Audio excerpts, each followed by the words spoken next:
Olá, sejam todos bem-vindos, boa noite. Hoje é dia 21 de julho, ontem foi dia do amigo e hoje nós temos o nosso extraordinário encontro da Sociedade Brasileira de Neurosemântica com uma oportunidade incrível de nós aperfeiçoarmos os nossos conhecimentos e aprendizados. Eu sou Gerson Sena, sou membro do comitê da Sociedade Brasileira de Neurosemântica, que integra e realiza semanalmente ou a cada 15 dias esses encontros abertos para o grande público. Hoje nós temos a extraordinária oportunidade de receber pessoas novas que estão chegando aqui. Acabei de conhecer a dona Valdirene e algumas outras pessoas que logo vou poder identificar.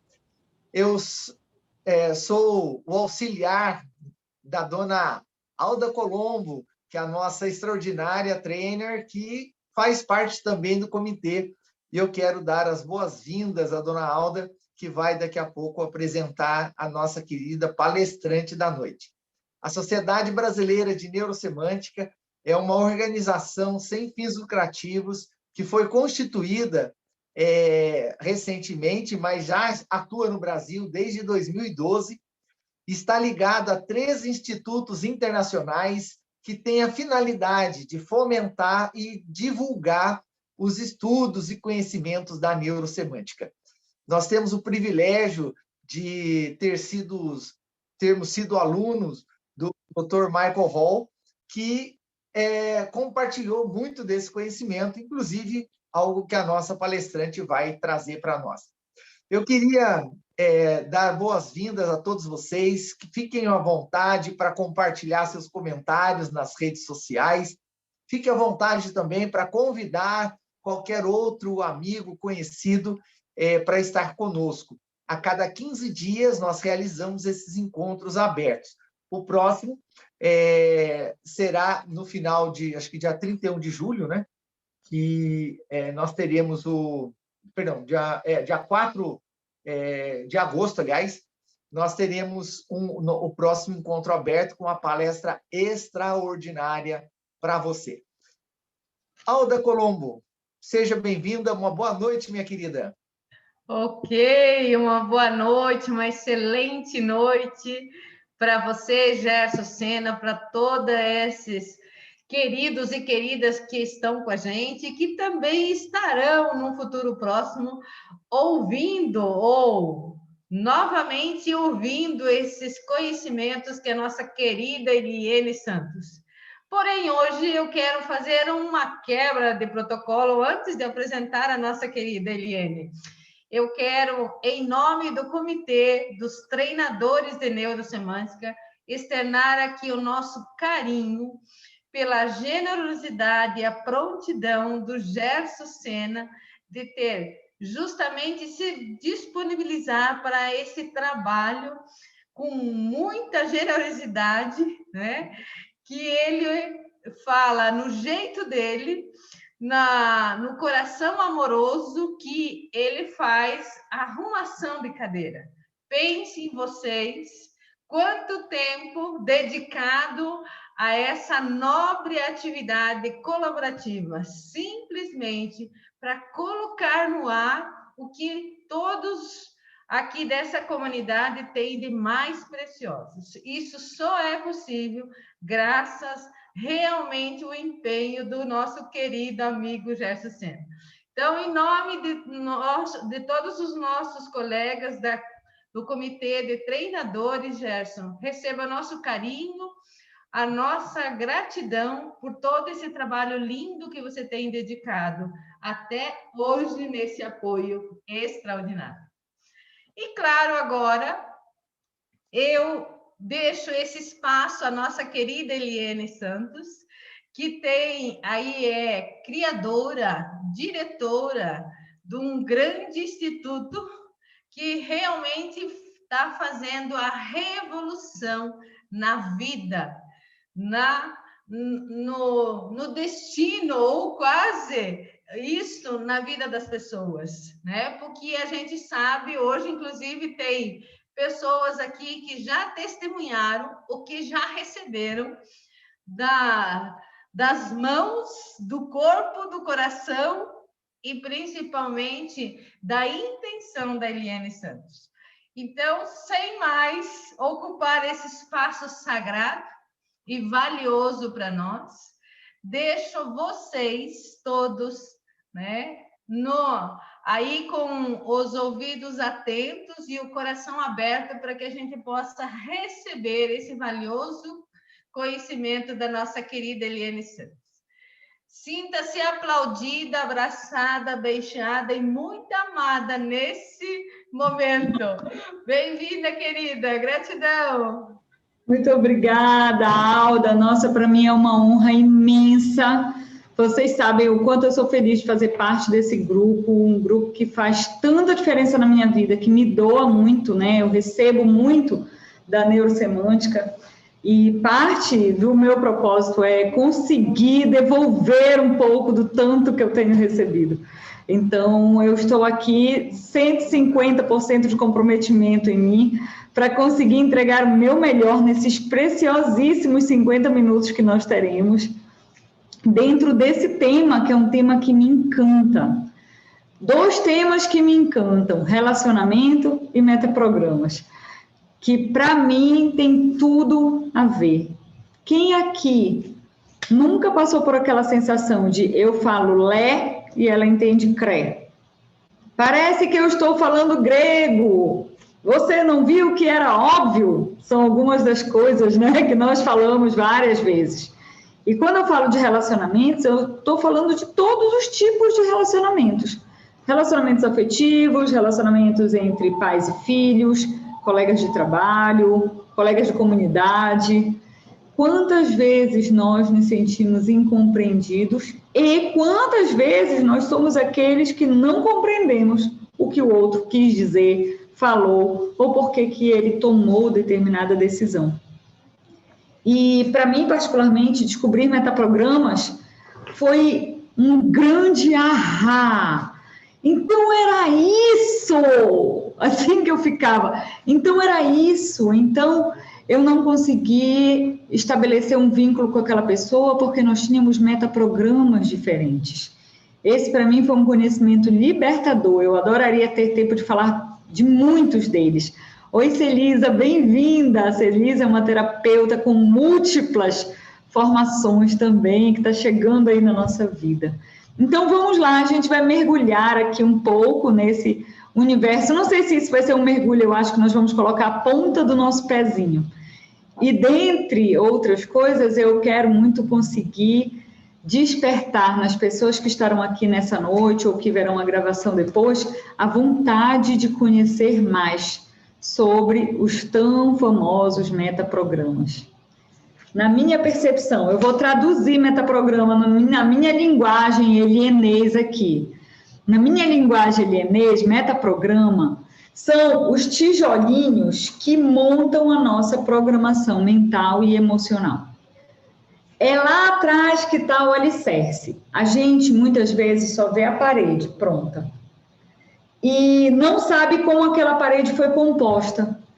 E, para mim, os metaprogramas, eles formam esses componentes, né? Esses tijolos preciosos. E vocês vão ver que eu montei essa apresentação toda para vincular a vida real, aquilo que a gente vive. Então, eu não vou falar muito do fundamento, da teoria. Eu sei que eu tenho aqui o Gerson Sena, que é mestre em metaprogramas de uma forma muito profunda. E, nem vou tentar chegar perto disso, viu? A minha função hoje aqui é trazer o lado prático, né, e do dia a dia do que a gente vive. Então, eu vou compartilhar uma tela com vocês e eu espero que isso ajude a gente a gravar ainda mais sobre esses metaprogramas. E à medida que eu for falando, eu quero a participação de todo mundo. Então, vocês vão colocar aí no chat se isso é verdade, se não é, já deixem o chat aberto, porque nós vamos usar o chat hoje para isso, para a gente conversar um pouco também, né, e para a gente conseguir compartilhar.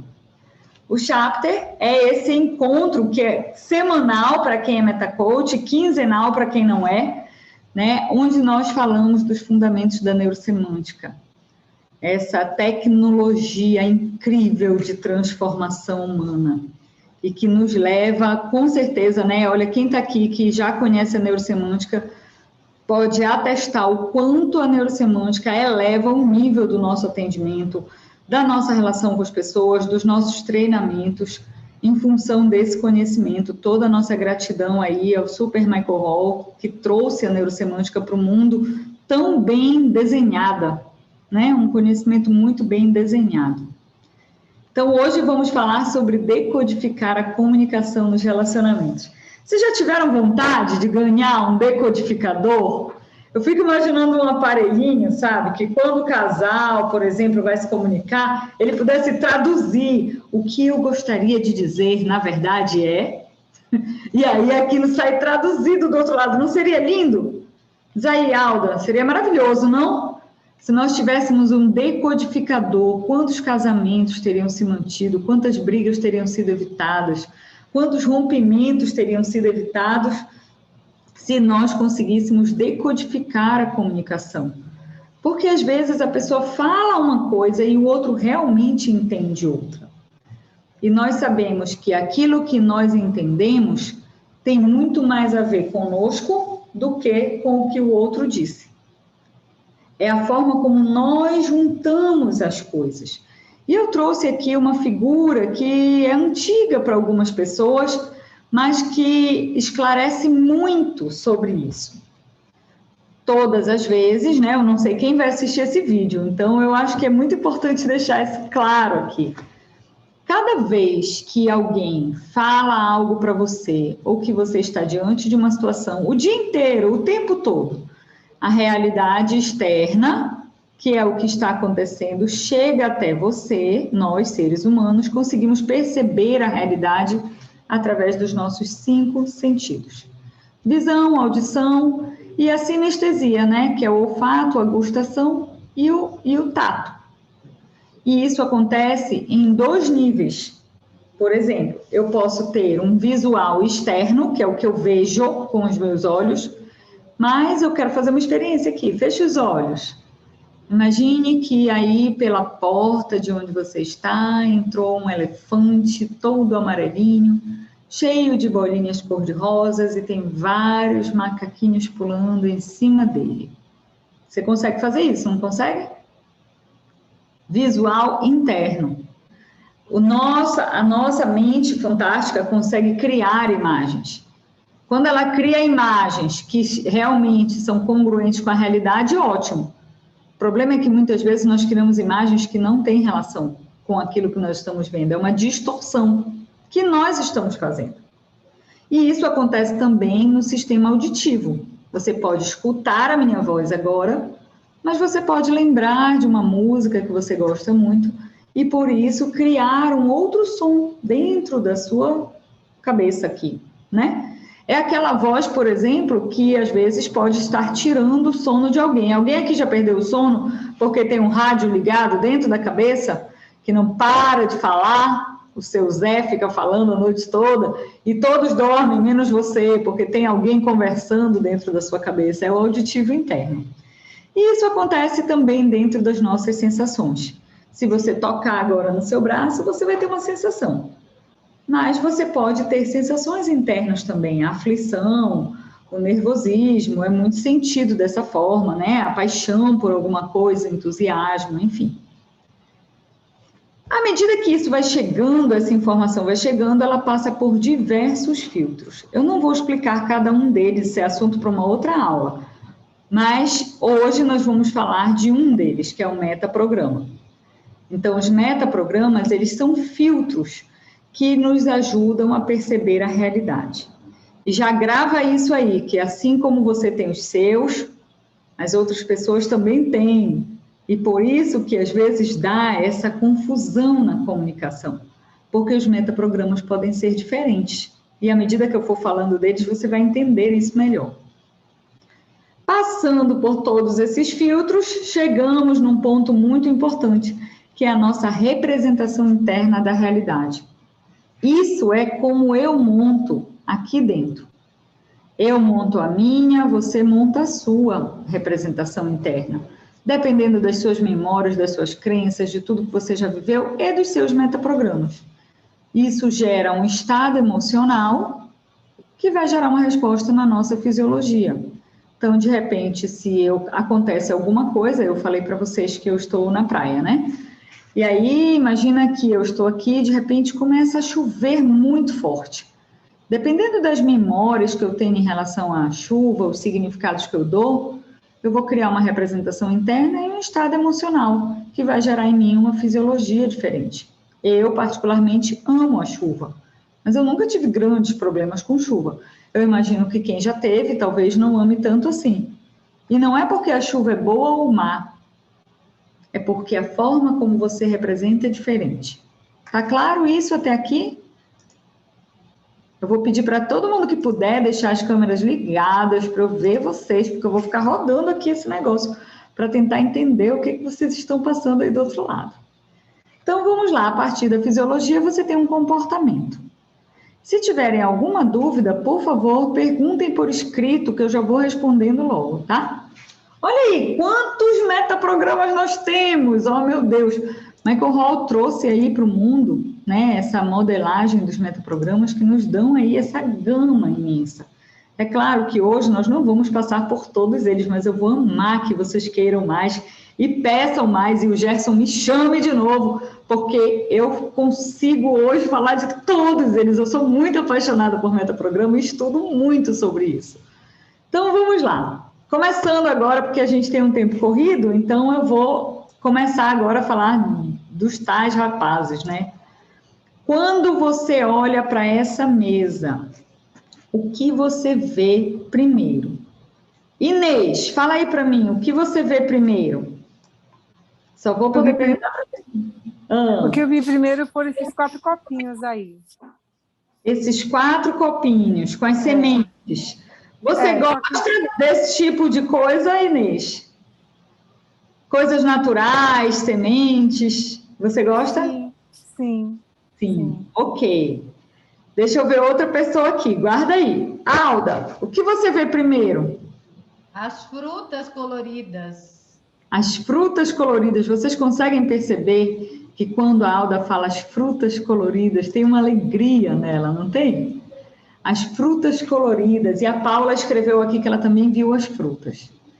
Uma pessoa que, ao olhar para uma imagem ou para uma situação ou vivenciar alguma coisa, ela percebe primeiro aquilo que lhe agrada, aquilo que é semelhante, ela tem um metaprograma de igualdade. Vocês devem conviver com pessoas que só enxergam o problema, o defeito, o que não combina. Aquilo que não combina, a gente chama de mismatch em inglês, né? São pessoas que estão conduzidas por um metaprograma de diferença. E eu quero dar uma notícia, eles não são chatos. Não é chatice, é metaprograma, entendeu? Às vezes a pessoa chega e de repente ela olha para cá e ela tem um problema com a acidez do maracujá. Tem chá, tem frutinhas, tem várias coisas, mas ela fala, ai gente, só de olhar para esse maracujá, meu estômago já dói. É a primeira coisa que ela enxerga. As pessoas que têm um metaprograma de diferença, eles são, por exemplo, excelentes auditores, porque eles enxergam o que está descombinando, o que não está bem. E isso é ótimo se você tem uma função como essa.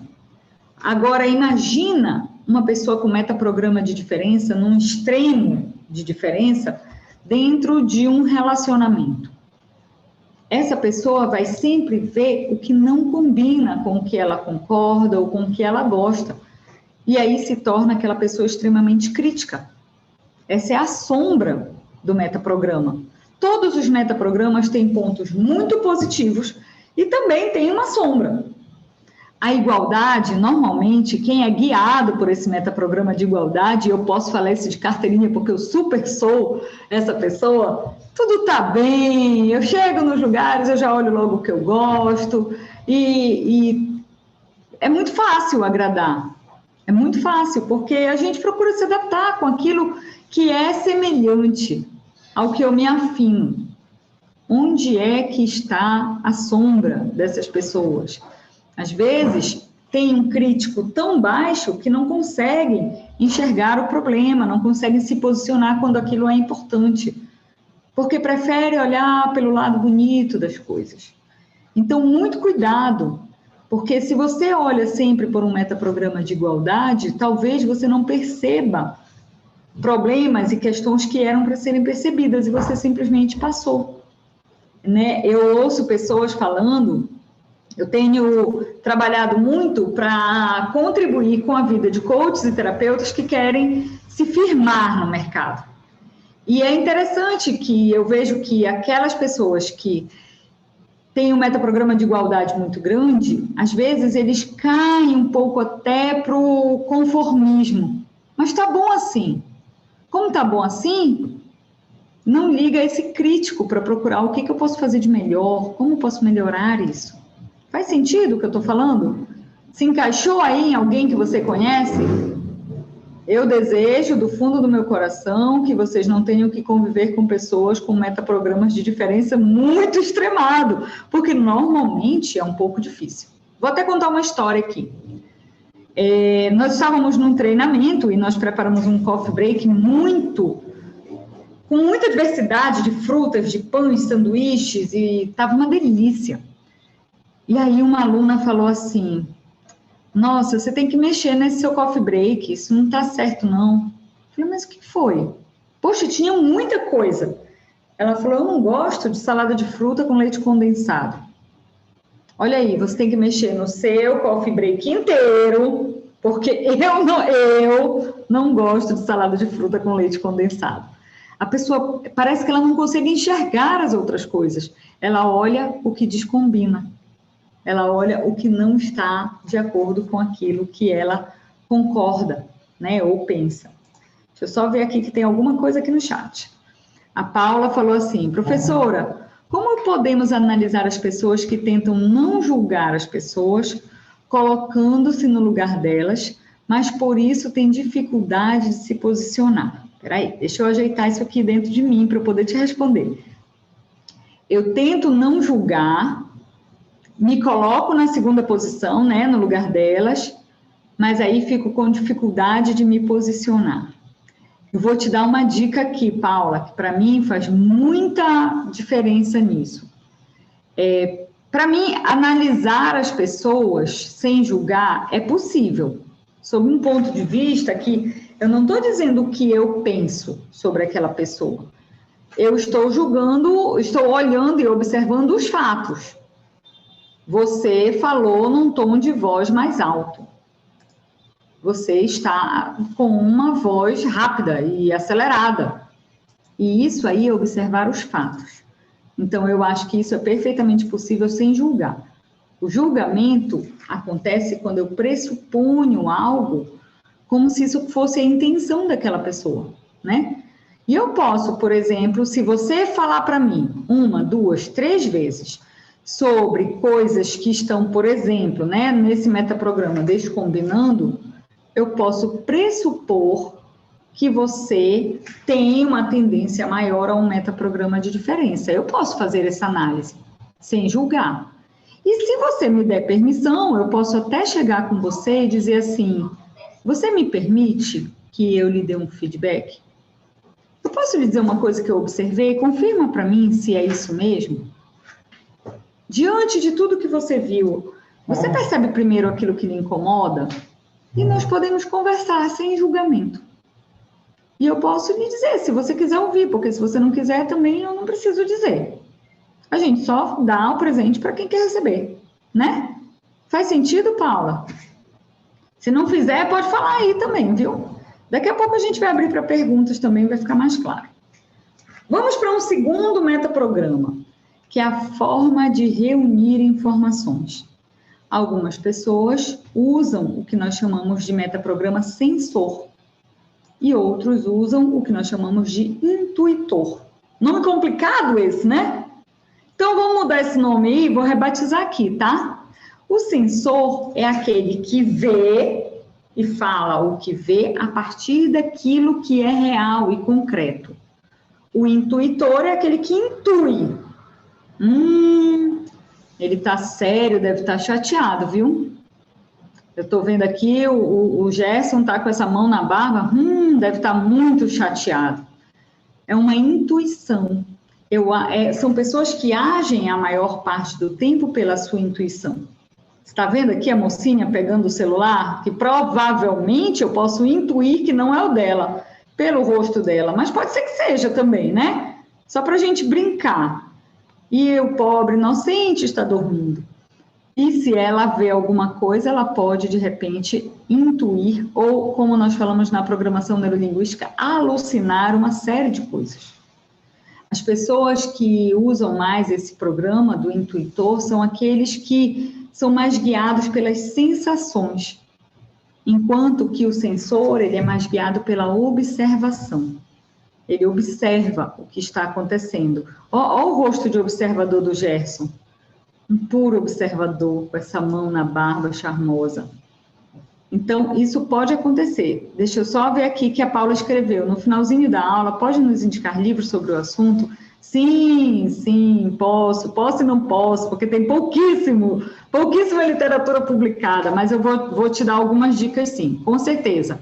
Nós temos fontes aí que você pode estudar mais sobre isso, é muito interessante mesmo. O que acontece? Como é que um conflito acontece numa situação como essa? Imagina que um casal está conversando sobre algo e ele fala assim, eu vi que seus pais chegaram atrasados para o aniversário. E ela fala, o que você está pensando? Você acha que eles não amam o nosso filho porque eles chegaram atrasados? E ele vai dizer, não, eu só disse que eles chegaram atrasados. Mas o intuitor, ele sai concluindo coisas. Os dois lados podem ser úteis. Muitas vezes a nossa intuição nos ajuda. E isso pode ser ótimo.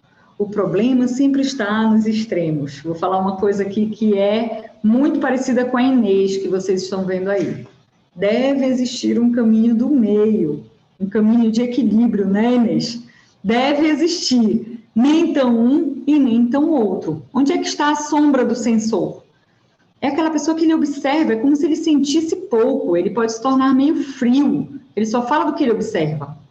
No extremo, tá? Eu estou usando os extremos para exemplificar. Você provavelmente não é um ou outro somente. Nós navegamos entre eles. Mas a partir do momento que eu tenho consciência, eu posso utilizar uma expansão de metaprogramas para me adaptar melhor a várias situações, para agir de uma forma melhor. Qual é a sombra do intuitor? É que ele pode começar a usar essa imaginação fértil contra alguma coisa que nem é real, porque ele vai ter muito pouco de observação, ele vai ser guiado pela intuição, e isso pode não ser positivo de verdade, então tem que tomar cuidado também. Ok? Até aqui? Se tiverem alguma dúvida, por favor, coloquem aí.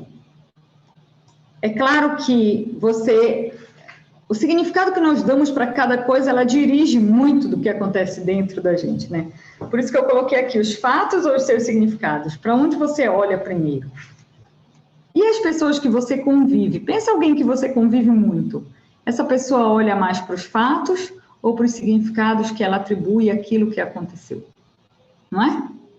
Esse final de semana eu estava num treinamento muito interessante e intenso, que a Celisa também estava, e teve um momento que teve um pitch de venda forte, muito forte, e eu via no chat, assim, algumas pessoas falando, ele só está vendendo, ele quer vender, cuidado, não cai nessa, enquanto outros diziam, se as pessoas não venderem, você nunca vai comprar aquilo que vai lhe fazer crescer, é isso mesmo, aproveita e aprende a vender também, e aí a gente vê uma chuva de significados. Dependendo do significado que você dá para algo, aquilo vai ter um efeito em você diferente, né? E ninguém está certo ou errado, é como cada um consegue fazer a sua representação interna acontecer. Vamos lá. Classificador de atribuição, esse é bem comum, eu nem preciso explicar tanto, né? São os otimistas e os pessimistas.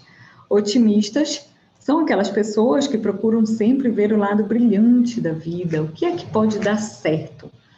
Nossa, nós estamos na estrada e começou a chover forte. Ontem eu estava viajando, né? Eu estou aqui na casa de praia agora. E choveu forte.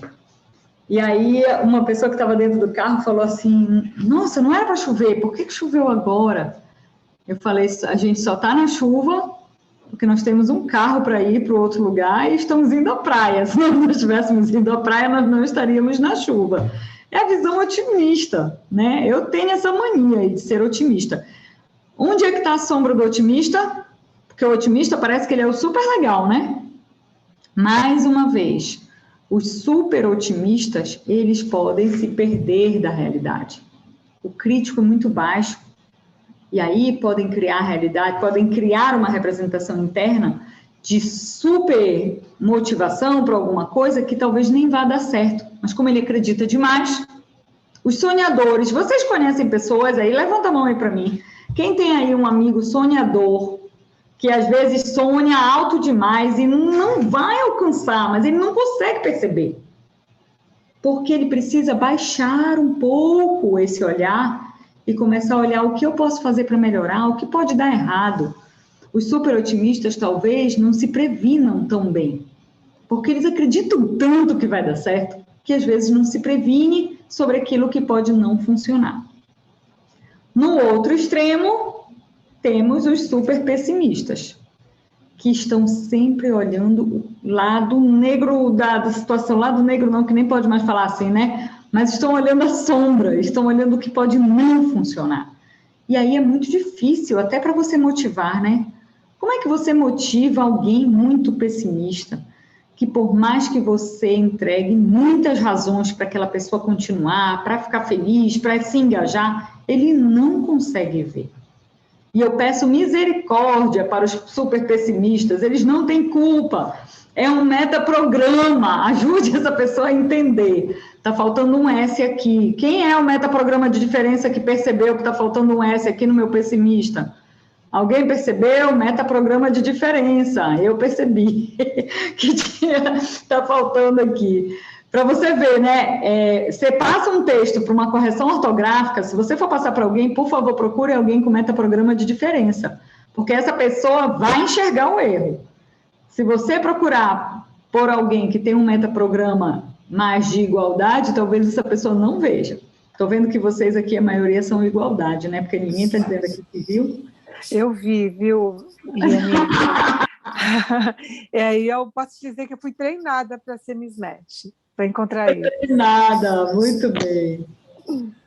Tem algumas perguntas aqui. É possível alterar os metaprogramas? Graças a Deus que sim, Paula. Sim, é possível. E você já imaginou, para quem atende pessoas, o quanto isso é poderoso, você conseguir ajudar o seu cliente a perceber que ele está tendo dificuldade, por exemplo, num relacionamento ou numa negociação, por causa de um metaprograma, e ajudá-lo a expandir esse metaprograma, você pode expandir isso. Eu vou já contar alguns exemplos aqui. Eu, da vida, como reprogramar, vamos já falar sobre isso. Os metaprogramas estariam em qual nível neurológico? Eles podem estar sendo refletidos, né? Eles se refletem nos comportamentos, se refletem nas crenças, se refletem no seu propósito, em tudo que você faz.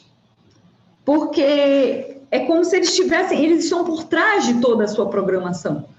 Então, podem alterar todos os níveis neurológicos, praticamente, talvez não o ambiente, mas os outros níveis, com certeza, se você for pensando em nível neurológico, né?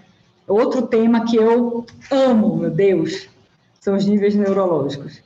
Vamos lá, o classificador de respostas ao estresse. Olha aí, quando a coisa pega, porque na maré mansa, gente, é uma delícia, tudo funciona, né? Na maré mansa, tudo funciona. E quando você se sente ameaçado? E quando você se sente desafiado por alguma tensão? Você responde de imediato a nível emocional, querendo se afastar ou se aproximar disso? E, aqui tem dois, tá? Afastar-se e aproximar-se é uma situação. Você é mais passivo, você é mais assertivo ou agressivo? Então, vamos entender aqui primeiro esse metaprograma. O passivo é aquele que acolhe o que aconteceu, aceita, e muitas vezes engole sapos também, porque não tem força de atitude. Fica ali passivamente, não é passivo de paz somente, não. É aquele que acaba aceitando, ok, se conforma. O agressivo é o que reage, vai para cima e pode perder a mão também.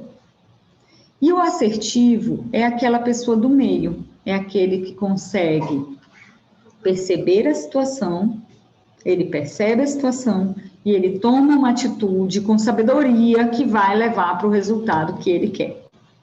Vou trazer um exemplo. Imagina que dois sócios, né, num relacionamento dentro de uma sociedade, eles precisam ter uma conversa difícil. Se eles acessam o metaprograma de agressividade, é possível que eles se percam numa discussão que não leva para o objetivo. Eles tinham uma decisão para tomar. Mas quantas vezes, olha aí, falando a verdade agora, hein? Quantas vezes alguém aqui já se perdeu, porque quando viu, já estava só reagindo de forma agressiva, e ao invés de chegar perto do objetivo, se distanciou? Já, né, gente? Nesse planeta isso acontece, né? Já, Gerson? Tô te vendo aí com essa mão na barba. Só muito, entendi. Eu alucino aqui, vou intuir que isso aí quer dizer só muito. Gente, se você vai para uma conversa de casal, por exemplo, para resolver uma questão, isso deveria trazer uma solução de paz. Mas muitas vezes a pessoa entra nesse metaprograma e ela vai para muito longe daquilo que ela queria. E isso acontece muito. Se perde de forma emocional. O passivo, ele está no outro extremo, e isso também é ruim, né? Porque você não se posiciona, só aceita. Só aceita. Já passaram por isso também? Eu aceitei coisas que eu não deveria aceitar, eu negociei o inegociável. A pessoa muito passiva, ela negocia o inegociável, e às vezes está em jogo a dignidade dela, às vezes está em jogo o alto valor, está em jogo um posicionamento que ela não queria abrir mão, mas por ser muito passiva, não conseguiu se posicionar. Buscar a assertividade, para mim, esse metaprograma é um metaprograma da sabedoria. Eu preciso, até fala sobre aquilo, Paula, que você falou ainda agora. Eu vou me posicionar, mas eu vou me posicionar de forma equilibrada, fazendo o que eu quero e não o que eu não quero. E, às vezes, se posicionar até é calar. Às vezes é hora de calar, não é hora de falar. E você vai ser mais assertivo calando. Não é que o tempo todo você tem que dizer algo, mas você tem que estar consciente sobre a sua atitude para conseguir ser mais assertivo, né?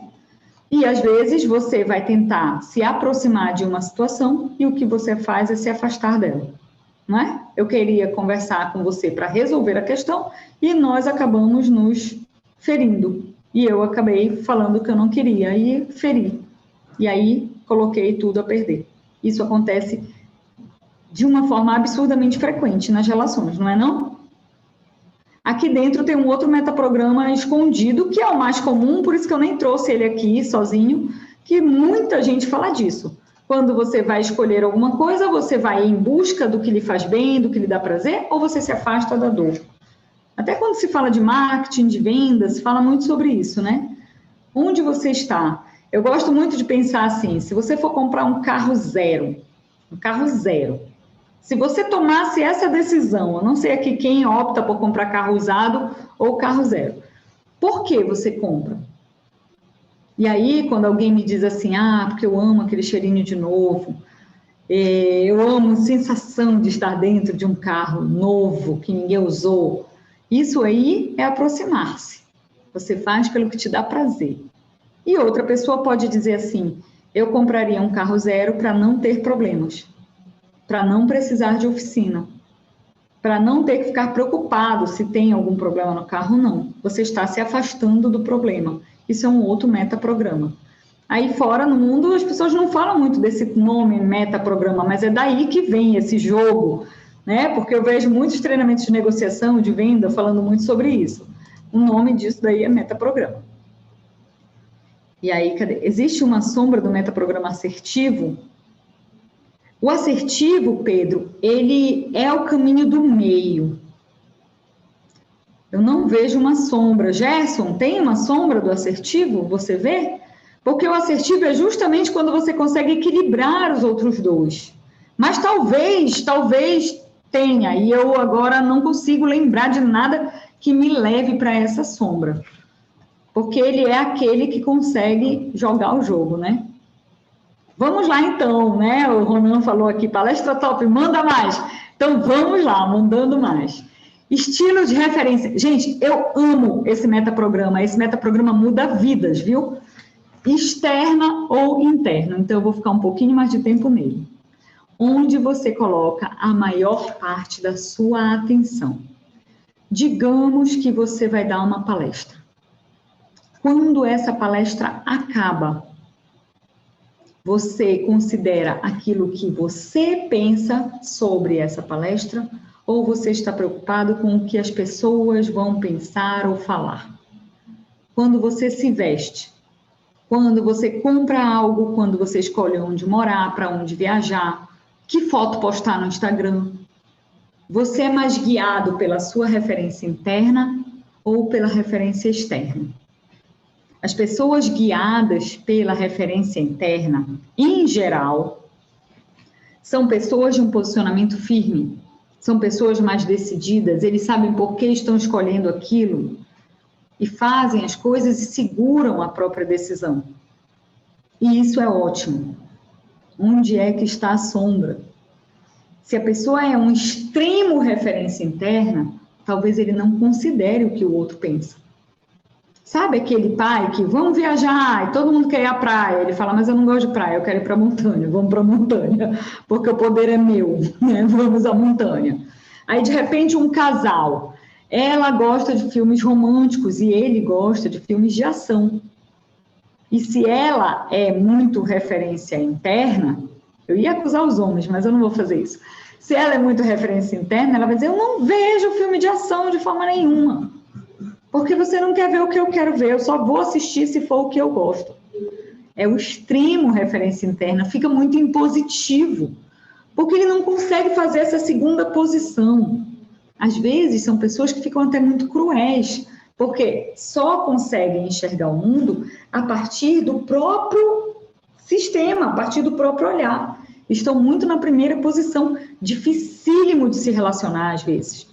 Porque essa pessoa não consegue ter a empatia de se colocar no lugar do outro. Até para vender é difícil, né?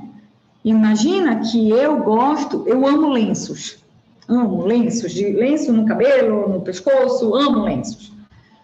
E eu sou muito, digamos, né? Não é o caso, mas eu seja muito referência interna. E aí eu quero vender um lenço para a Alda. Eu posso levar em consideração o que eu amo. E eu nem parei para perguntar se a Alda gosta de lenços ou não. Se você quer lançar um produto digital, vamos aí para esse mundo, né? Que nós aqui, muitos daqui são treinadores também, coaches, terapeutas. Se você quer lançar um produto digital, você precisa necessariamente sair do metaprograma interno. Porque você precisa entender o que o seu cliente gosta, o que ele quer, o que ele precisa, e não o que você acha. Você navega pelo interno, mas necessariamente você precisa ir para o externo.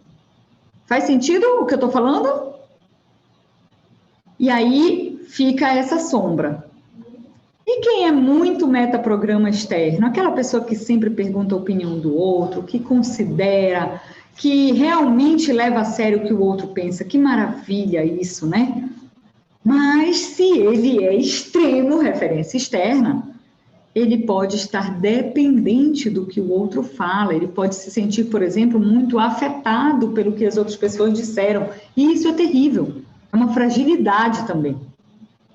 Se você depende sempre do que as pessoas falam, imagina isso em tempos de mídia social. Aí você vai gravar um vídeo, ai não, mas meu cabelo não tá bom, o que será que vão pensar? Ai, será que eu tô bem? Será que eles vão gostar do que eu vou falar? Não, acho que eu não devo falar isso, porque as pessoas podem não querer ouvir dessa forma, pode ser duro demais para ele, então eu não falo, e a pessoa fica naquela dúvida o tempo todo. E eu quero dar um conselho aqui, alguém aqui se vê assim, às vezes, numa situação de muita referência externa, uma coisa que eu quero lhe dizer é que sempre haverão tomates e ovos. Anota isso aí. Sempre haverão tomates e ovos. E aqui e acolá um vai cair em você. Fica tranquilo, tá tudo certo. Aqui e acolá alguém não vai gostar do que você fez. Aqui e acolá alguém não vai aprovar e tá tudo bem. Nem Jesus Cristo conseguiu agradar todo mundo. Imagina a gente. Tá tudo bem, talvez aquela pessoa não seja o seu público-alvo, talvez aquela pessoa não seja com quem você quer se relacionar. Imagina num relacionamento, uma pessoa que está em busca de um par, né? Está solteiro e está em busca de alguém para se conectar. Se ela estiver o tempo todo preocupada com o que o outro vai pensar, ou os outros, para ser aprovada, ela talvez tenha que um dia usar uma saia curta, no outro dia uma saia longa, no outro dia prende o cabelo, solta o cabelo, porque você nunca sabe o que vai acontecer na cabeça do outro, é representação interna. Na minha percepção, o ponto de equilíbrio é, eu olho para dentro de mim e faço aquilo que eu me dou permissão, aquilo que é bom e que eu entendo que vai ser positivo, fazendo o meu melhor. E eu considero a opinião do outro, sim, mas não como uma ditadura. Eu considero porque é importante, porque eu não vivo sozinha, especialmente se eu estiver vendendo algo, se eu estiver produzindo um treinamento. Eu preciso saber como isso fica para outra parte, porque o nosso trabalho, enquanto treinadores, é estar aqui a serviço do outro. Então, eu considero, sim, o que o outro fala. Mas isso não dita todas as minhas regras. Faz sentido o que eu estou falando? Digam aí sim, para eu saber, né? Já estamos acabando aqui. Eu acho até que esse é o último que eu trouxe. Não, tem mais um só. Olha, esse aqui é show de bola para relacionamentos, hein? Segura aí, se você está com problema no seu relacionamento, não vá embora. Deixa eu só ver aqui o chat rapidinho. Esse metaprograma tem relação ou é a mesma coisa que autoestima externa e interna? Eras, Pedro, a gente tem um conceito aqui de autoestima que é um pouco diferente do mundo. Vou falar bem rápido disso, então. Eu entendo que autoestima tem a ver com autovalor, o valor que você tem. E o seu valor, anota isso aí, é incondicional. Você vale muito porque você nasceu. Não é sobre o que você faz, ou sobre a sua aparência, se você está magro, gordo, atlético ou não, se você está... Enfim, não é sobre isso.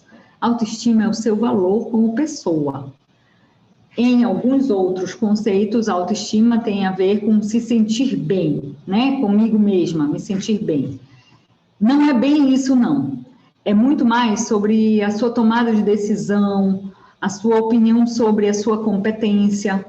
Você leva em consideração o que você pensa ou o que os outros pensam, tá? Não é tanto sobre a autoestima, nem no conceito da neurosemântica e nem no outro conceito que a gente vê muitos autores também relacionarem com isso.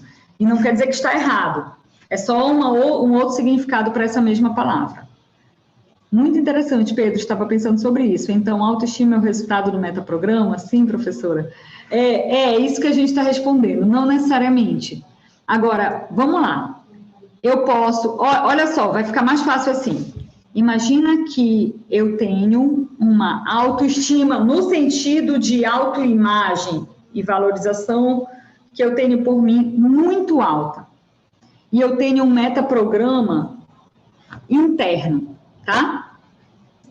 Eu vou sair do jeito que foi, problema de quem não gostar. Agora, e se eu tenho um metaprograma interno e a minha autoestima, nesse conceito comum, é baixa? Ferrou. Você pode dizer que eu tô linda, eu não vou acreditar. Você pode dizer que a minha palestra foi excelente, eu não vou acreditar. Porque eu não confio em mim mesmo, porque eu não acredito no que eu faço. E se o meu metaprograma é interno, eu não considero a sua opinião. Entende? Então, é uma outra coisa. Agora, se for o contrário, e se eu tenho a autoconfiança muito baixa e o meu metaprograma é externo, quando você vier dizer para mim, Eline, eu gostei muito da sua palestra. Eu não gostei, tá? Internamente aqui. Mas você fala, nossa, você foi maravilhosa.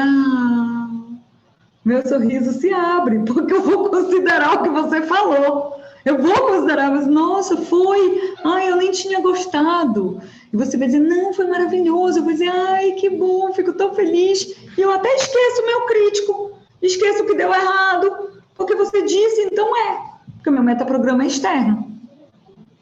E aí, se eu achei que era boa ou ruim, vai depender do que você acha, muito mais do que o que eu penso sobre isso, entende? Deu para explicar um pouco? Dá um nó na cabeça, né? Multidirecional ou unidirecional, é bem legal esse. Eu vou chamar aqui deixa eu ver alguém de câmera aberta. Digamos que eu vou chamar aqui o Deroni, que está aqui como Instituto Sabe, e vou dizer, e que eu moro na casa do Deroni. Aí eu falo assim para ele, poxa, Deroni, você não lavou a louça, nós acertamos que você ia lavar a louça hoje, mas você não lavou a louça. Aí o Deroni vai e diz assim, mas você esqueceu que ontem você não arrumou a cama. Peraí, nós estamos falando da louça e não da cama. Quem é multidirecional, a pessoa mistura as caixinhas. Ela junta uma coisa com outra coisa. E quem é unidirecional, quando está falando de uma coisa, é sobre aquilo. Dizem que os homens, em geral, eles vivem uma caixa de cada vez. E as mulheres misturam as caixas. Dizem, né? Não acho que é necessariamente assim, eu acho isso uma generalização. Algumas mulheres fazem o contrário, né? Eu sou muito unidirecional, por exemplo. Então, se eu estiver fazendo uma coisa, é aquele negócio, a mulher consegue fazer várias coisas ao mesmo tempo, não eu. Eu faço uma coisa de cada vez. Então, unidirecional. O multidirecional, até nas conversas dele, ele mistura as coisas, ele começa uma coisa, daqui a pouco ele está em outra, e ele está em outra, e ele perde o foco com muita facilidade também, porque ele faz várias coisas ao mesmo tempo. Já se viram aí nessa situação? Alguém aqui está sentindo assim, meu Deus, eu sou os dois. Sim, você pode ser os dois, está tudo bem. Depende do contexto. Se você estiver trabalhando, você está num contexto. Mas quando eu estou com os meus amigos, eu posso assumir um outro tipo de metaprograma e tudo bem, tá? É legal você entender qual é o seu metaprograma diretor e perceber se você pode aumentar isso. Eu nem estou olhando a hora, hein, que eu estou aqui com minha tela completa, mas eu acho que esse é o último. Julgar e perceber. Classificador de adaptação. Olha que interessante. Aí esse casal vai planejar uma viagem. Aí ele diz assim, nós vamos viajar para esse lugar aqui, porque aqui a gente chega mais fácil e com certeza vai ter menos tempo de voo, e isso é mais confortável. E é isso, menos tempo de voo e a viagem vai ficar mais barata. E ela é do metaprograma Perceber, e ela fala, eu já estava sonhando com essa sensação. A sensação deliciosa de chegar lá. Quem vai muito pelo perceber está muito mais conectado com o que vai sentir, com as sensações. Como eu vou me sentir fazendo isso? E quem é mais guiado pelo metaprograma de julgamento é aquela pessoa mais racional. Não é o julgamento no sentido de concluir sobre o outro, não. Mas ele é aquele que planeja as coisas, ao invés de imaginar como vai acontecer, ele é mais racional, é mais frio naquilo. E é bom também. É lindo quando se encontram os dois, né? Porque você consegue conciliar. Mas, muitas vezes, isso aqui pode dar um problema. Porque se eu sou muito planejamento e você fica muito nas sensações, talvez eu espere que você seja mais frio no momento de planejar. E não fique pensando só na sua razão de estar feliz, né? Porque, normalmente, quem gosta do perceber está tão conectado com as sensações que vai ter que, às vezes, se perde do planejamento. Já aconteceu isso? Já compraram uma coisa além do preço que você deveria pagar? Ai, mas eu fiquei tão feliz de comprar, justificou tudo. Aí o planejado diz, mas nós acertamos que nós não íamos gastar tanto. Nossa, você não está vendo, eu estou tão feliz, por que você está falando isso? E aí, ó, a bronca acontecendo, né? Entre casal, isso só acontece sempre, com muita frequência, não é não? E quem é do perceber não consegue entender por que ele não consegue enxergar o quanto eu estou feliz. E a pessoa sofre com isso. E quem é do julgamento fala assim, meu Deus, a pessoa é completamente irracional, não consegue perceber que isso não podia ser feito. E não é, porque ela é de outro metaprograma, só era isso. Só era um metaprograma, entendem? E a gente precisa compreender, né, as pessoas a partir disso. Vou tirar aqui para a gente tirar dúvidas. Eles têm um pouquinho de tempo. Vamos lá. Dúvidas? Adorei. Cadê? Muito interessante, Pedro. Ah, tá. Adorei. Multidirecional. Pode ter uma facilidade de criar muitos significados de equivalência complexa. Exatamente. Ele junta as coisas. Então, se você não está me olhando, é porque você não gostou, mas é mais do que isso. Ele junta as caixinhas. Ele mistura as caixinhas. Entende? E o unidirecional, não. Se é isso, é isso. Se é aquilo, é aquilo. Se nós vamos conversar sobre finanças, é sobre finanças. Não é sobre sensações ou sobre o que aconteceu ontem.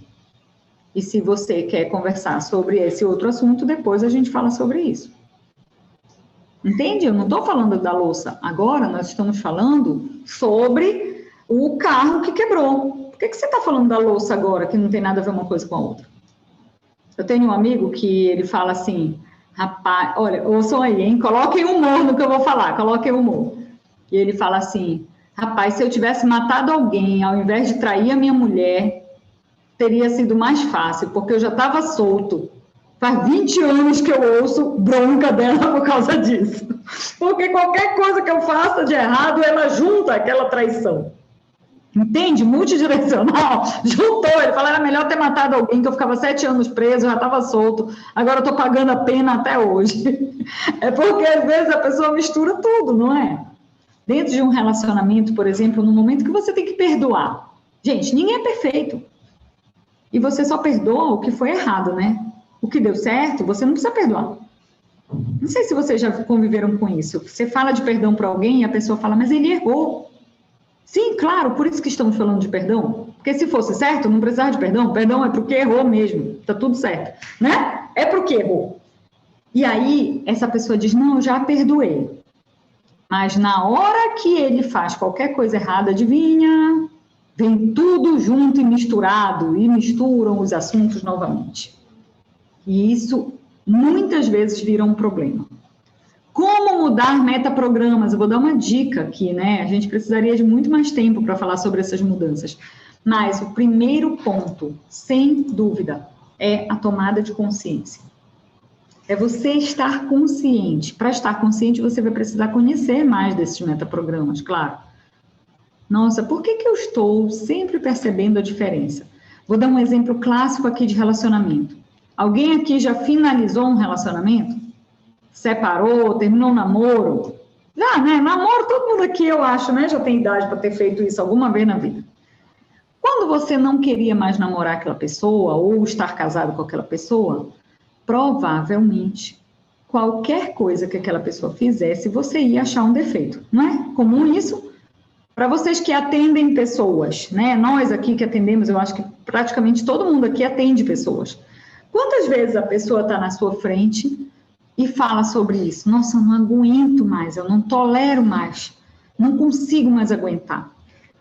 A falta de amor e de conexão com o outro ativa um metaprograma de diferença. E aí, aquilo que você nem se importava, agora passa a ser importante. Aquela toalha molhada que você não estava nem aí, agora te incomoda.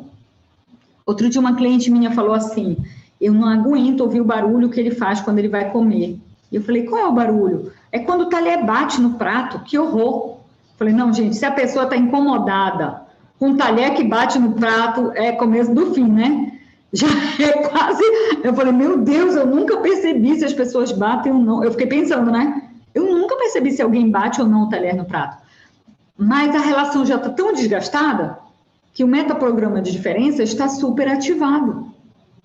E é por isso que você se incomoda. Se você estiver consciente, você para e diz, opa, eu estou exagerando nesse metaprograma. O que essa pessoa faz que eu gosto e que é bom, né? Diga, chefe. Não, e aí, tudo bem, você até vai compartilhar com a gente, onde a gente entende isso e busca mais informações a respeito de metaprograma, mas para quem não está aqui ou não tem acesso a uma biblioteca hoje, para descobrir a respeito de metaprograma? Que dica que você daria para que ainda que eu não saiba o nome, se eu estou estou em que extremo, né? Que dica que você daria para... Gerson, a primeira coisa que eu falaria é se conheça, se investigue. Uma vez eu estava numa palestra com o Stephen Gilligan, e o Gilligan é um dos grandes nomes aí na hipnose, na consciência, e eu tive essa graça de estudar com ele. E o Gilligan dizia uma coisa assim, ó, esteja curioso sobre as suas reações. Quando você se sentir chateado com alguma coisa, saia e fique curioso sobre aquilo. O que faz eu me sentir assim? Nossa, e esse esteja curioso, ele foi tão precioso na minha vida, porque daí para frente, cada vez que eu me sinto completamente limitada sobre algo, eu consigo fazer, sabe? A Eliane virtual vem para cá para fora, né? Terceira e quarta posição, e eu olho para aquela Eliane com curiosidade e começo a questionar o que está fazendo ela sentir dessa forma. Só de fazer isso, você já está num estado de mais consciência. Trazer consciência sobre os seus comportamentos, tentar entender o que está motivando aquele comportamento, o que faz com que isso seja assim. Sem esquecer, gente, aí eu vou trazer uma coisa do pensamento sistêmico que é muito importante, que tudo que você é e que você faz tem a ver com uma série de coisas que estão aqui atrás de você. Com as suas memórias, as memórias da sua família, as regras do jogo que você teve que obedecer a vida toda. Então, numa família onde várias pessoas têm metaprograma de diferença, você vai sendo condicionado a enxergar a vida por esse óculos. E é natural que você enxergue a vida dessa forma. Agora, a joia preciosa para mim, Gerson, ao me relacionar com você, eu consigo ter esse olhar e ao invés de simplesmente te julgar, eu consigo enxergar que existem ingredientes em você que eu não estou vendo e que eu não conheço e que por isso eu não posso julgar. Porque tudo o que eu vejo é só uma parte. Michael Hall foi genial em conseguir trazer aí 60 metaprogramas, né? Não é que existem 60, ele identificou 60. Pode ser que um dia ele tenha identificado 120, ou nós tenhamos identificado outros, né? E tantas outras pessoas. Até agora, nós temos 60 catalogados. E eu tenho certeza que ele está olhando para muitos contextos para chegar a essa conclusão, para conseguir desenhar esses metaprogramas. Isso é genial o que ele fez. E se nós tivéssemos, ao invés de simplesmente conhecer o conteúdo, mas pelo menos eu conseguir olhar para o outro, seja ele meu marido, meu amigo, enfim, uma pessoa que eu acabei de conhecer, e tiver sempre esse olhar de curiosidade, respeito. E aí, ainda que eu veja a Alda gritando, eu acalmar o meu coração aqui e dizer, deve haver coisa aí que eu não sei. Deve haver. Eu ver alguém fazendo uma coisa que eu discordo, seja lá o que for, e eu parar e ao invés de simplesmente apontar o dedo, porque eu só estou vendo um pedaço, eu dizer, deve ter coisa aí que eu não estou vendo. E por isso eu não tenho direito de julgar. Faz sentido para vocês? Tem uma pessoa na neurosemântica que chama Rômulo, e o Rômulo, filho da Inês, Rômulo Takaoka. O Rômulo publicou um material muito interessante sobre metaprograma. Então, se você colocar aí no Google, metaprogramas, Rômulo Takaoka, você vai encontrar um blog do Rômulo, onde ele publicou de uma forma muito acessível e fácil de entender. Para quem está começando nesse mundo, eu acho que esse é o melhor material, sabia? E eu tenho super recomendado o material que está publicado pelo Rômulo aí no blog dele. Eu acho que faz muito mais sentido começar com alguém que fala para as pessoas do que você simplesmente aprofundar. Michael Hall tem livros que falam sobre metaprogramas e nas apostilas, especialmente, eu nunca vi um livro do Michael Hall, eu estudei metaprogramas muito mais pelas apostilas, mas a gente sabe que é um assunto denso, né, quando ele não é muito decodificado. Ele vem denso e talvez para quem está começando não seja a melhor opção para começar. eu começaria pelo blog do Rômulo, que eu acho que ele fala de uma forma muito suave e empática e consegue trazer essa noção melhor. Faz sentido para vocês que estão aí também? Né, Inês? Você já leu o blog do Rômulo? É cria, né? Então, procura no Você é Google. autora lá do blog, lá, porque Eu acho. eu já vi o Rômulo falando de metaprogramas e eu fiquei fascinado, né, até em estudar um pouco mais, porque até então eu não tinha aprendido, né? E ele apresenta de uma forma muito simples, didática. Eu já tive também acesso a alguns livros do Michael falando de metaprogramas, a maioria dele, na realidade, todos eles em inglês, né? A maior parte dele falando em inglês. Aí tive que usar o tradutor dos ignorantes, né? E aí a linguagem, mesmo assim, fica um pouco... ela é técnica e ela fica, às vezes, um pouco comprometida na compreensão se você precisa falar com alguém, ler com alguém que domine o idioma para poder trazer aquela informação que, às vezes, é figura de linguagem, está muito envolvido ali na expressão idiomática, né? Que a gente, às vezes, acaba não compreendendo. Mas é uma matéria muito interessante, eu super recomendo, né? Quero agradecer imensamente, Eliane, a sua disponibilidade, a sua doação de estar conosco aqui. Eu agradeço mais uma vez a minha querida colega e parceira Aldo Colombo pela referência aí. Eu estou aqui, dona Alda, para ser o auxiliar arrumador de cadeira da sala que a senhora vai organizar e a palestra que a dona Eliane vai apresentar, porque o maior beneficiário sou eu, né? E em nome do Comitê da Sociedade Brasileira de Neurosemântica, Eliane, quero te agradecer aí pela entrega, pela doação, pela disponibilidade, arrumar um momento na tua agenda extremamente concorrida, um presente para nós, e a gente, assim, eu que faço parte do mesmo comitê que você, sei da dificuldade de ter tempo na tua agenda, então eu reconheço que esse momento de estar aqui com você é um momento extraordinário para nós. Muito obrigado, em nome da nossa presidência, da nossa diretoria, de todos os integrantes dessa comunidade, eu deixo aí minha gratidão. Tá? E Gerson, para mim é uma honra, quero lhe dizer que é uma honra. Graças a Deus, assim, a vida tem sido muito generosa comigo e eu tenho sido convocada para várias funções que eu também amo. Mas estar aqui, a neurosemântica me deu muito do que eu sou a nível de identidade hoje, vem dos recursos que eu ganhei na neurosemântica. Então, outro dia meu marido perguntou para mim, o que faz você continuar? Eu estava tentando ver as frentes que eu estou assumindo e a gente foi se perguntando, o que faz você continuar aqui? E eu falei para ele assim, é interessante, é um senso de missão e de gratidão, eu quero devolver, porque eu recebi muito da neurosemântica. E eu espero, né, eu estou vendo que veio pouca gente, mas eu sei que a partir do momento que isso vai para o YouTube, pode chegar em milhares de pessoas, e eu espero que milhares de pessoas possam ter acesso a esse conhecimento tão rico, né, que são tantos conhecimentos que vêm sempre aqui no Chapter, né? Sim. Deus abençoe aí. Amém. E às vezes, o maior beneficiário não vão ser nem as pessoas que estão aqui, né?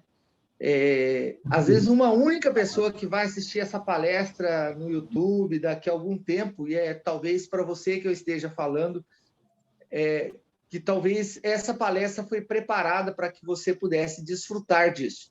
Eu falo isso porque nada acontece por acaso. Nós estamos aqui, nós estamos bebendo esse conhecimento hoje, mas talvez você que esteja assistindo essa palestra numa outra ocasião, né, e não esteve aqui hoje, fique sabendo que isso aqui é para contribuir para o seu desenvolvimento e seu aperfeiçoamento. Por isso, nós estamos a cada 15 dias nos reunindo aqui, a Sociedade Brasileira de Neurosemântica criou uma oportunidade incrível para que pessoas do estilo e do nível da Eliane Santos pudessem vir compartilhar conhecimento conosco. Olha, Eliane está lá no Pará, né? Como a a Valdirene falou no começo, embora ela esteja no Pará, mais perto da Eliane do que eu, ela não conhece a Eliane pessoalmente. Eu também não conheço ela pessoalmente. A dona Valdirene. Mas nós já estamos há um tempo juntos, que eu tenho a sensação de que eu até já abracei ela fisicamente, né? É verdade. Ela tem muitos conhecimentos, muitas informações a compartilhar. Tem várias palestras dela aqui no YouTube, nos canais da sociedade, compartilhando esse conhecimento que eu recomendo você assistir e também se beneficiar disso. Tem uma que eu sou fã, eu já assisti 2 vezes, ela já teve 2 vezes falando desse assunto, mas eu já assisti muito mais vezes esses vídeos, que é a coleira da autorrealização. Foi quando eu conheci a Eliane Santos pela primeira vez falando dessa temática. É uma das únicas trainers no Brasil a trazer uma abordagem, na realidade, a única trainer no Brasil a trazer uma abordagem extremamente valiosa e profunda a respeito deste assunto, que eu recomendo. Quem não conhece, quem não viu, vá buscar, vá beber, porque é alto nível. Dá a impressão de você estar ouvindo o Dr. Michael Hall falando de uma forma que você entende, no seu nível, tá? Desceu no seu nível e falou nos seus neurônios. Eu recomendo, sensacional. Quero dizer que nas quartas-feiras que nós não temos essas palestras abertas, nós temos um encontro que é voltado para os metacoaches, né, que é um outro segmento dentro da Sociedade Brasileira de Neurosemântica, que são pessoas que aplicam e desenvolvem a metodologia do coaching em nível meta, que é uma metodologia muito interessante. Fique à vontade para estar conosco, né? Peça um link para quem... A maioria aqui, muitos amigos da Eliane, pode pedir o link, ela vai compartilhar com você. Só que é uma palestra voltado com um tema um pouco mais técnico, voltado para um público que já conhece a metodologia de neurosemântica. Do contrário, nós estamos a cada 15 dias e no mês de agosto, né, no finalzinho do mês de agosto, o comitê de trainers da Sociedade de Neurosemântica vai assumir essas palestras. Então, eu vou só agora ser, novamente, um arrumador de cadeiras e um espectador, né? Nós teremos Kennedy, nós teremos Alda, nós teremos Lídia Batista e também a Leonir para coordenar esse trabalho e vamos continuar colaborando imensamente. Olha, tem uma pergunta aqui. O Pedro está perguntando como faz para participar sempre do chapter. Ok, Pedro. Fala aí para ele, onde é que estão as informações? Eu não sei, se você quiser mandar o seu... eu não sei quem convidou você, Pedro, e provavelmente quem convidou você pode compartilhar o link do grupo do WhatsApp, mas se você puder falar ou quiser abrir seu microfone, né, e falar quem te convidou, eu posso dizer, ou então você me mandou uma mensagem aqui. Vou fazer assim, Gerson, eu estou colocando aqui o link do Instagram da Neurosemântica no Brasil, que também é uma forma de você saber o que vai acontecer, a agenda está sempre publicada lá, ajuda, né? Sim. Através do Instagram você consegue. E eu coloquei aqui em cima o meu Instagram, porque tem mais algumas perguntas aqui para eu responder, então vocês podem me perguntar por lá, por direct, que a gente pode também continuar essa conversa, mas a agenda do chapter sempre vai estar publicada lá no Instagram, né? Da Neurosemântica. Eu coloquei aqui, gente, é só pegar aqui no chat. Eu também vou, foi bom você falar, Eliane, eu estou colocando o link do WhatsApp, que é um canal que nós compartilhamos periodicamente os links para as palestras da Neurosemântica e também as palestras do chapter, tá? Pedro está dizendo que pelo grupo do Metacoach. Então, sim. Pedro é Metacoach. Aparece aí, Pedro, para a gente te ver, cara. Metacoach? Porque se ele está no grupo do Metacoach, ele estava lá no Metacoach. Do chapter, ele colocou. Então pronto, Pedro, você já está no grupo certo. Nesse grupo, sempre vai ser divulgado as palestras, né? Ok. Eu não vi a mensagem dele. Isso. Aí, lá a gente compartilha os links, você pode até compartilhar e replicar e convidar.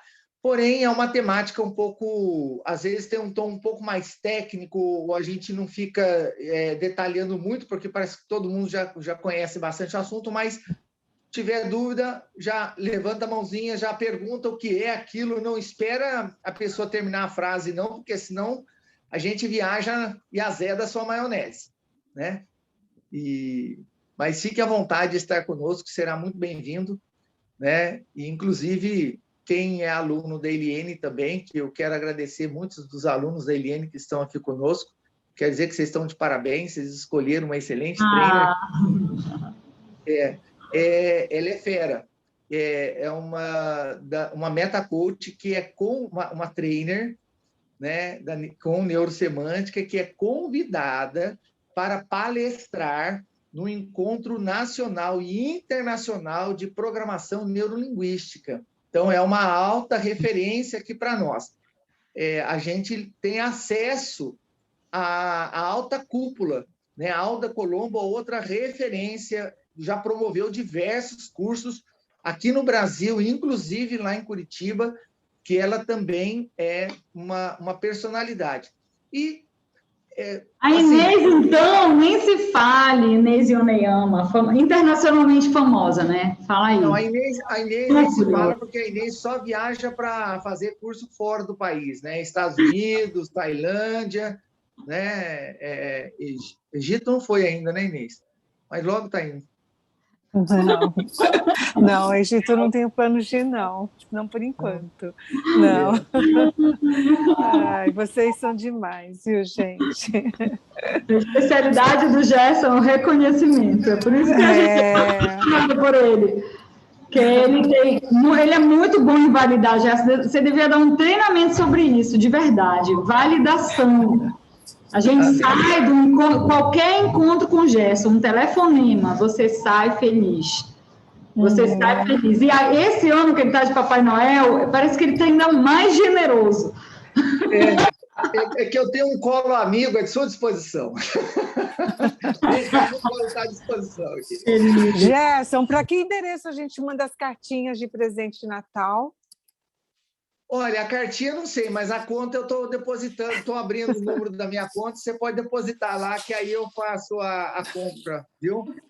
E aceitando o Pix.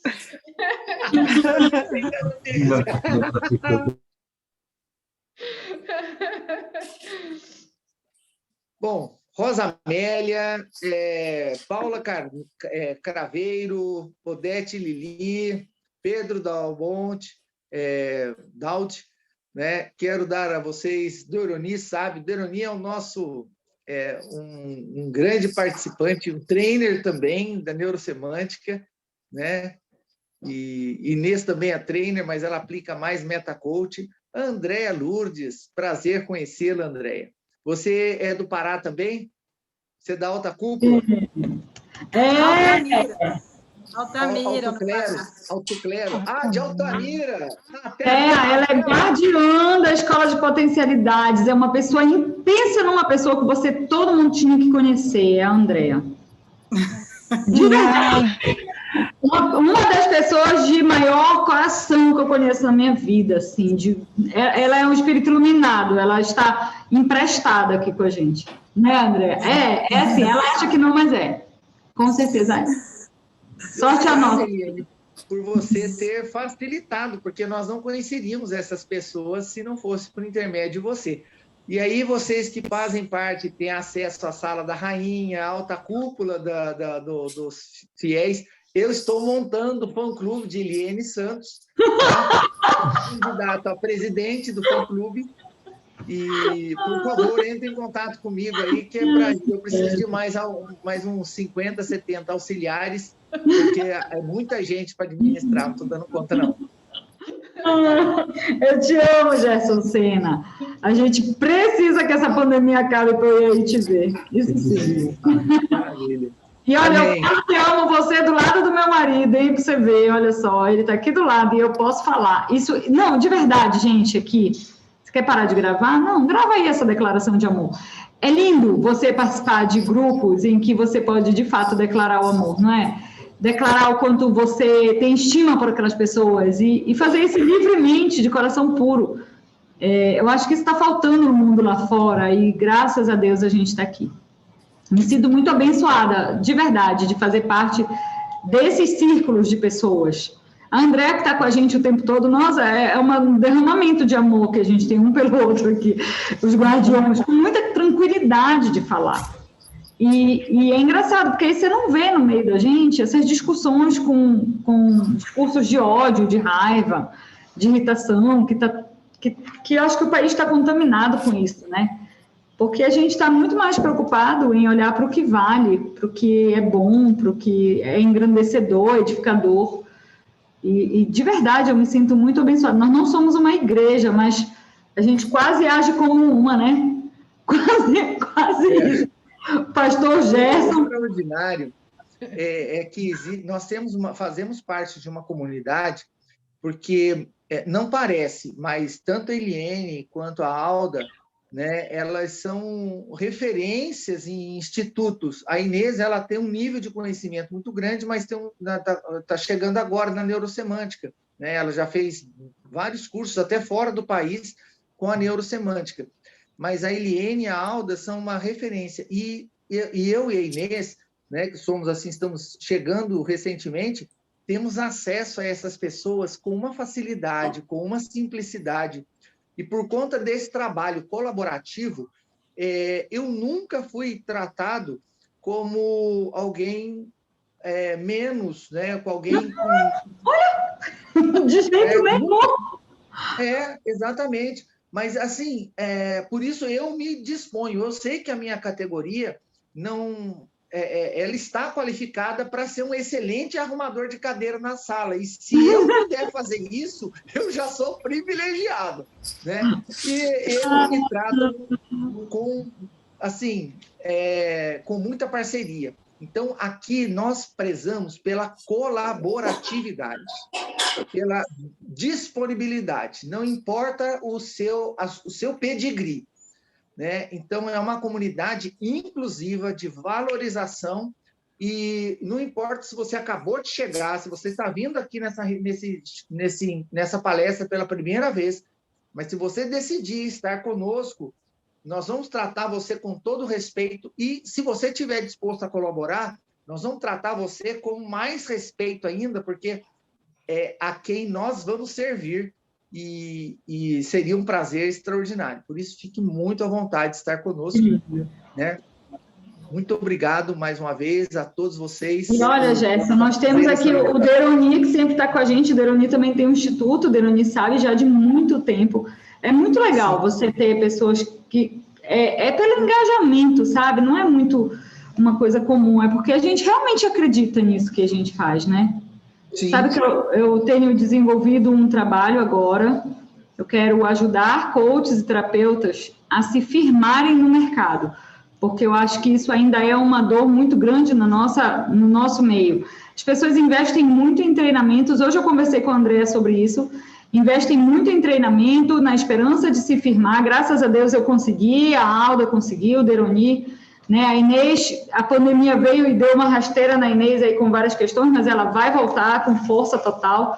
Mas a maior parte absoluta dos meta-coaches e dos coaches que nós vemos, eles não conseguiram se posicionar. Então, eu estou preparando um material muito legal, um programa muito legal nesse sentido, para realmente contribuir de uma forma muito concreta para que as pessoas possam viver de coaching e das terapias nessa linha de contribuir com a vida do outro.